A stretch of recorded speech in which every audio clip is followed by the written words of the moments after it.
زما نسل ځوان، زما د پوهنتونونو شاګردان، زما د وطن آینده، زما د نسلونو دپاره تاریخ ساز خلق ګډون کړی او پکې کامیاب شوی. په داسې یو مجلس کې شرکت لرم، خوشحال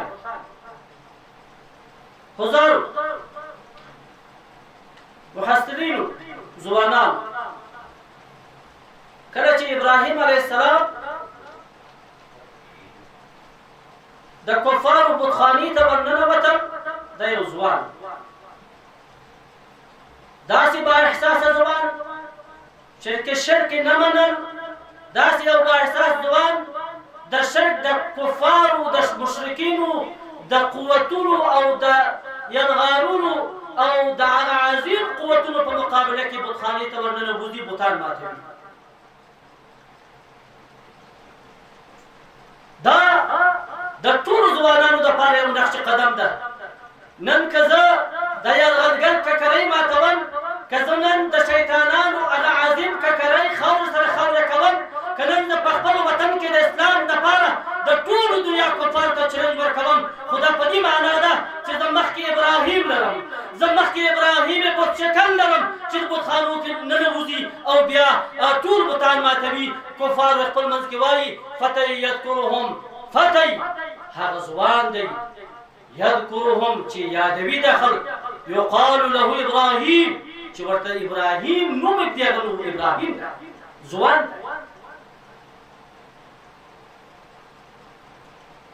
محصلینو ځوانان، زما د ملت شل کلن مقابله د یرغلګرو سره دا د خلو خبره نه ده، دا د توازنونو خبره نه ده، دا د جغرافیایي موازنه کولو خبره نه ده، دا د کورې آسمان او د کورې زمین د حرکاتو خبره نه ده، دا د دوه سپینګرو پخوانۍ قصې نه دي، چې بلکې دا هغه عظیم قرباني او عظیمه مقابله ده چې زما او ستا د سترګو مخامخ هم دا مقابله شوې ده.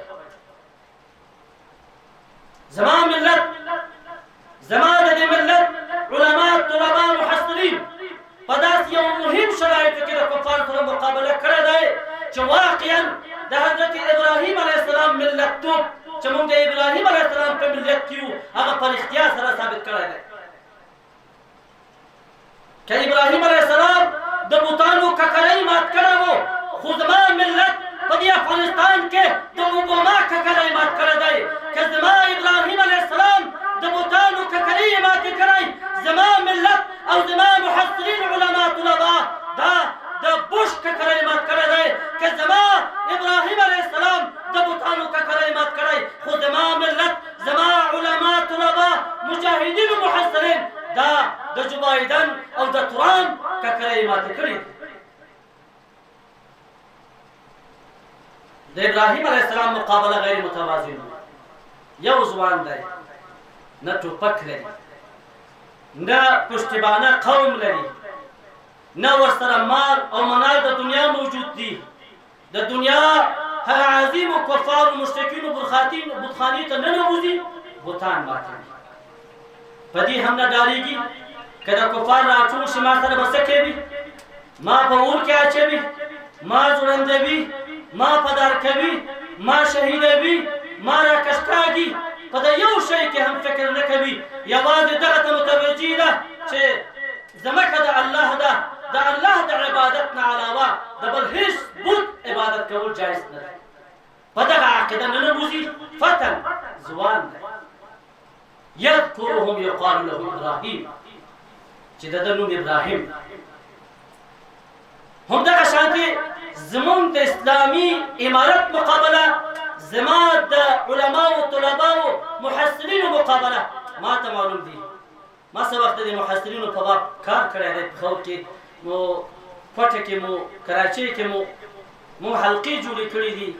امکان لري چې دلته د دې پوهنتون کې هم حلقې وي د اسلامي امارت. موږ په ننګرهار کې جوړې کړي.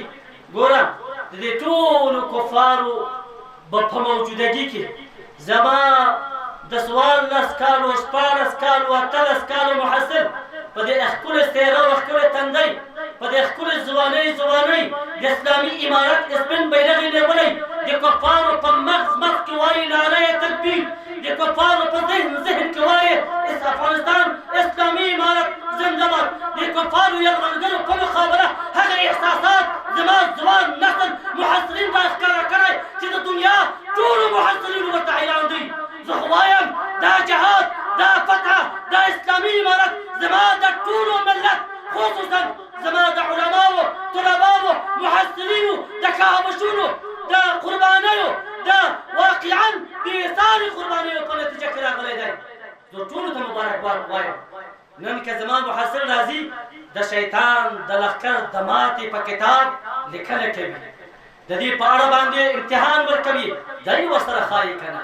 زما مسلمان محصل نوجوان دا ستا د شان سره محصله مناسب دی، دا ستا د شان و شوکت سره مناسب دی، ستا د ځوانیو سره دا مناسب دی، ستا د کورنیو نسلن بعد نسلن د مسلمانتوب د علامت دی. زه تا ته شاباسي وایم چې په همدغه شانتې حساسه مهمه موضوع کې دا شرکت کړی او امتحان ورکړی او دغه بریا درته مبارکي وایم. صحابي ده فرمایي په جنګ بدر کې تقسیمات وشو. زما یو سنت یو نوجوان راغی چې ډېر نوجوان دی، بل سنت بل نوجوان راغی، ځوان هلکۍ دي دواړه. زما ذهن ته دا راغی کاش